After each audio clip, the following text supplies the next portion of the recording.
Hello everyone, কেমন আছো তোমরা সবাই? আশা করছি সবাই ভালো আছো আর আমিও ভীষণ ভালো আছি। ভিডিওটি করেছিলাম যখন নিম্নচাপ হয়েছিল না, সব জায়গাতে 2-3 দিন ধরে কন্টিনিউ বৃষ্টি হচ্ছে, সেই সময় ভিডিও করেছিলাম।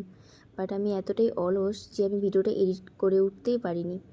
তো যাই হোক না কেন, বৃষ্টির মধ্যে আমি বানাচ্ছি বাড়িতে চকলেট কেক। তো আমি এটা প্রথমবার বানাচ্ছি। আমি আগে কখনো যে কোনো কেক আমি কখনোই বানাইনি, বা চকলেট তো দূরের কথা। তো আমি প্রথমবার বানাচ্ছি, আমার অভিজ্ঞতাটা তোমাদের সাথে আমি শেয়ার করব। এখানে আমি মিক্সচারে বিস্কুটগুলোকে ফার্স্টে পেস্ট করে নিচ্ছি।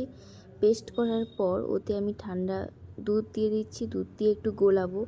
তো যেহেতু বৃষ্টি হচ্ছিল, তো আমার হাতের কাছে তেমন কোনো উপকরণ ছিল না। এখানে ময়দা আমার মা দিয়ে দিল, সামান্য ময়দা।